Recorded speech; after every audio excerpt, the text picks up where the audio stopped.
Hello. Hey, David. David from Dimple Digital. Nice to see you. Good to see you too. Afternoon or maybe morning where you are.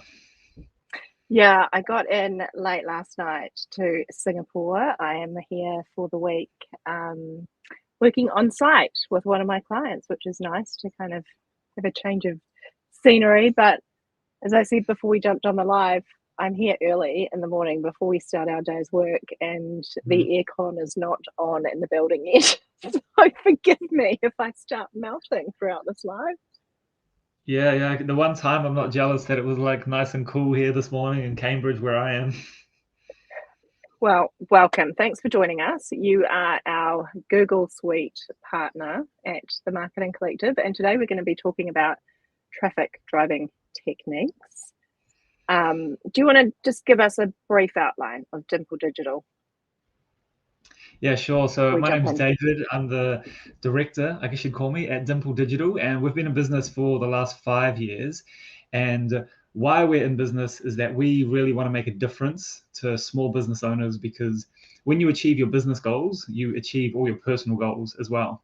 And the way that we help make a difference for business owners is that we get you more of the right leads into your business. Because it is one thing to get more leads, but if you get the right customers into your business, that makes everything a lot better.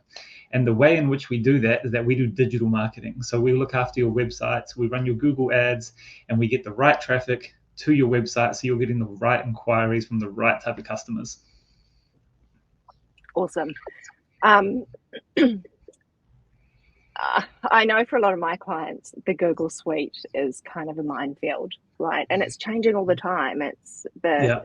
the the user interface is even changing all the time. Not to mention all of the tools and the technology that goes behind it, including AI these days. But do you want to just give us a brief overview of what is included in the Google Suite in terms of what's free? What can people start learning about and using to drive more traffic to their website for free? Mhm. And then what's available if you're willing to put some dollars behind it. Yeah, of course. So um, all of Google's tools are essentially free, but when you want to start paying for Google ads, that's when you start paying for traffic. But the number one free tool to be using, mainly if you are a local business, but it also does work if you're an e-commerce online only business as well, is your Google business listing. Now, this is Yeah. your little map that comes up in Google Maps, and this you can get reviews on your Google business listing.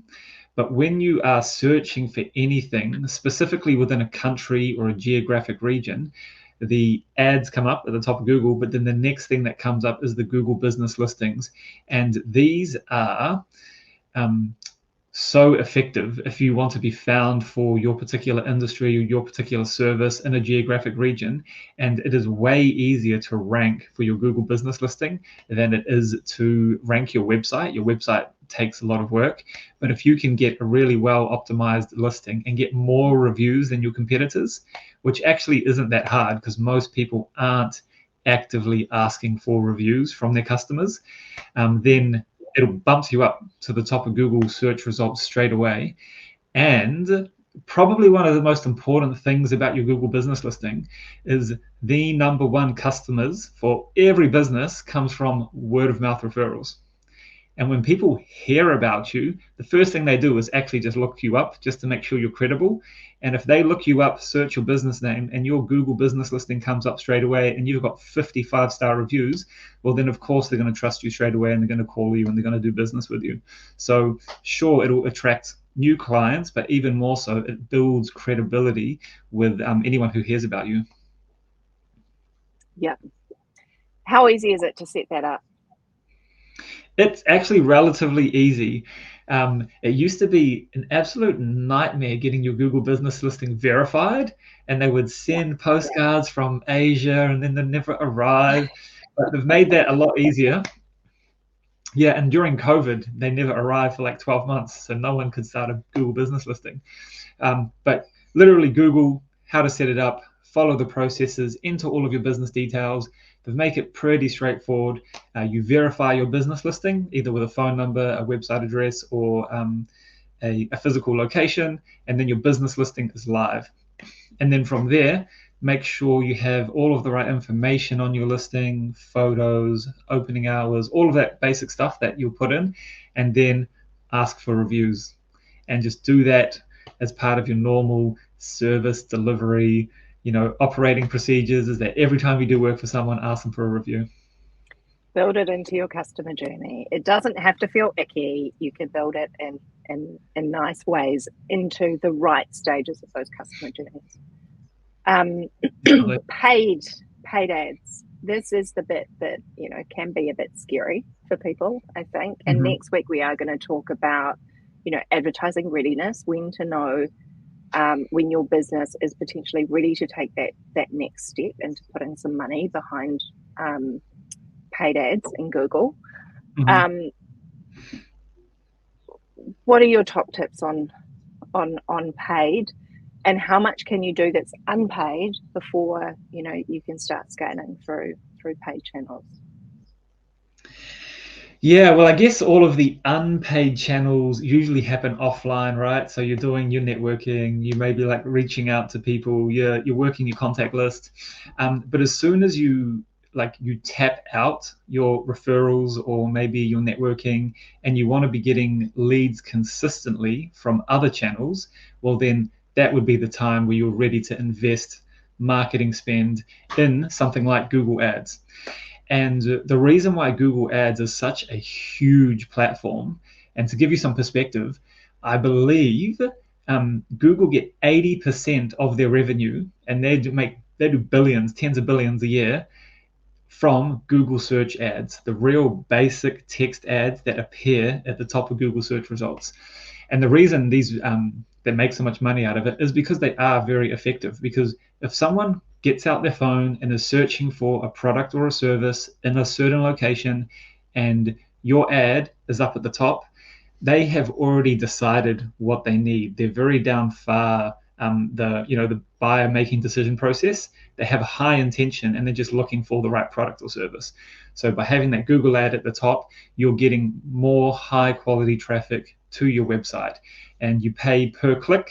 And we'll talk about budgets and get into all the nitty gritty of it next week. But you can choose what your budget is. So it's very effective for you to be able to start small, figure out what's working, and then scale your ad budget. And even before you get there, I mean, we talked about other channels, but there's still organic or unpaid search engine optimization that you can do on your website as well to help you rank more highly without having to pay for it, right? What are the tools that small business owners should be looking at to play around with? What are those keywords, and what should I organically be putting into my website? Yeah, that is a really good question. Thank you. And the free tool to use there to find out anything about your organic ranking is Google Search Console. And Google Search Console is similar to Google Analytics in a way, but Google Search Console just shows you all how your business is performing in Google search results. And so you can see which keywords you're appearing for, which keywords are giving you the most traffic, and what your average ranking is for those keywords.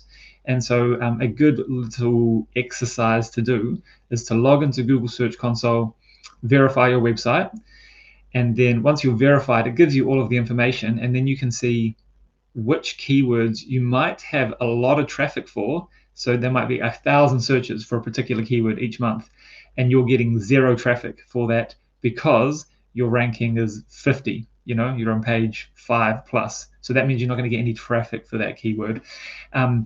Actually, all of the work that you need to do to then improve your ranking for those keywords can also be a little bit of a minefield. But if you just understand which keywords are the opportunities, then that can start or can help you start asking the right questions for how you need to rank for that keyword you want to be found for. Yeah.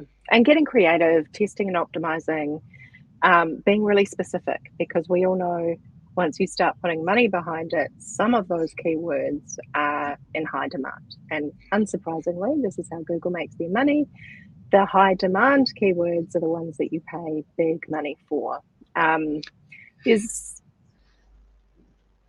Did you want to add something to that, I David? was just going to say, when we're thinking about free traffic, like organic traffic, and then when we're thinking about paid traffic, which is Google Ads, you pay per click, there is a bit of like a cost benefit you kind of need to consider sometimes, because if you pay for traffic, it happens very quickly. Like it happens straight away. As soon as your ads are live, you're getting qualified traffic. And then with your organic traffic, it's technically free, but it does take time to build your organic ranking. So it's like, which do you have more of? Do you have more time or do you have more budget to play with? And then that will help you make your decision about which is the best route for you. Yeah, yeah. Everybody's obviously talking about AI. We've been on the AI train for a while now. But is it true that Google are penalizing AI generated content these days? I literally just read a blog about it this morning. Um, Google search generative experience, I think is what they're calling it. But this is like the Yep. new Google algorithm update. So Hmm. Google's going to get a lot smarter because it's using AI. And Yep. so then if you are just copying and pasting or spitting content straight out of Gemini or ChatGPT or whatever tool, it's going to know straight away, and it's not going to be quality content. Yeah. So there's lots of talk about the different kind of strategies around that, and how to get around it. But it's really just like you as an expert, you as the person behind your business, what is the advice that only you can really give people? Because that's from your experience and that's the value that you're providing to your customers. So it's really kind of like digging into that kind of content. Yeah, we did a live and a masterclass last year on copywriting with AI with resident copywriter Monica Shepherd. Um, and we talked a lot around what you should be using, these AI generating tools for in terms of your copy. Literally letting it write your content and copying and Mm-hmm. pasting is not going to produce your true perspective. It's not going to feel authentically on brand.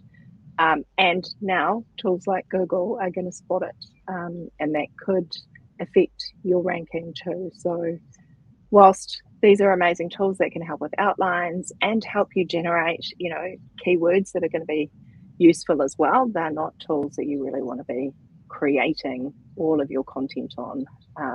Not just for this reason, but for the other reasons I mentioned earlier. Yeah, you don't want to like solely rely on these tools. And as they develop, the playing field is just going to continue to change over the next like, very short amount of time. But something for like even your organic content, it can help you with that kind of creative process. So you can ask like ChatGPT or Gemini, what should I be doing to rank for this keyword? And then it'll start giving you the strategies. And then you can, dive into that. And then another way that we use it is Google Ads are actually really difficult to write because you've only got 30 characters, per Yeah. headline. And so now we use the tool to say, we need to communicate this. We have 30 characters, two headlines, one description, please help us. And then it spits out our ad copy. And then we kind of like craft it a bit further. And then we use that. So it is helping us work faster and get better results. Yeah. And then, like you were saying earlier, with, AI built into the Google search tools as well, that's just going to help optimize um, those ads moving forward, right? Yeah, 100%. And a type of campaign which Google has released called Performance Max. And they also have another type of campaign that they've just launched recently. And that is really letting the AI do all of the heavy lifting to go out there and find your customers. So it is definitely a developing space. Ads as we know it have known it for the last 10 years is definitely going to be a lot different in the next 10 years. Yeah. And hopefully just more cost effective, right? Because like I said kind of at the beginning of this, a lot of my clients are afraid to put money behind it because it's an unknown. There is a learning process that you have to go through, and there's a cost for that learning, right? And so the faster we can get to the end results and start generating return on investment, the easier it becomes to kind of jump in to these channels. I think there are a lot of small business owners who sit on social media and it's safe, and there's a lot of time spent there. And there might be some advertising done in those channels too. This just opens up Google. The Google Suite just opens you up to the entire internet. You don't need to rely on people to be on social media platforms to capture them. And I think if you are at that stage, and like I said, we'll talk about when your business is ready for advertising, because there are some things you need to make sure that you have in place to make sure that you're not burning that cash in that learning process. And we will cover all of that in the masterclass next week. But if your business is ready for this, it really does open up the audience, and these tools are only getting more and more effective and more cost effective. Definitely. Yeah, I'm looking forward to next week. And it's all about really kind of just like empowering business owners and people who are thinking about launching their businesses with the knowledge that they need to make the right decisions. Because at the end of the day, like you just said, it's about getting a return on investment, one, on your budget, but also your time. So we just hope to direct people in the right directions so they don't have to learn all the hard lessons that we've spent all the years learning. Exactly. So we've covered Google listings or business profiles. We've covered organic search, paid ads. Are there any other useful tools? We touched on analytics there. Any other useful tools, that you would recommend a business in kind of the first 1 to 3 years takes a look at, starts playing around with? Yeah, definitely when you're getting ready to really get serious about your analytics and your conversion tracking. And so that's when you're tracking if someone purchases, or when someone contacts, or when someone downloads something on your website. Google Analytics is really important to help track that whole journey. But one thing you will need to implement is Google Tag Manager. And that's another free tool supplied by Google, but it helps you as the business owner or your web developer, whoever sets it up for you, set up the right events to track on your website. And once that is done, your Google Analytics data will make so much more sense, because you'll get to see, oh, right, I had 100 people come to my website and 5 people converted and 2 people called. And then you can see which area of traffic, be it paid ads, organic, direct, or social media, which one of those channels is the most valuable to my business, because which actually turns into conversions. Awesome. I'm excited for our chat next week. We are out of time. Thank you if you joined us live. If you're watching the replay and you have any questions for David, please drop them in the chat, in the comments, and we will endeavour to get back to you over the coming days. The masterclass next week, as I say, is on advertising readiness.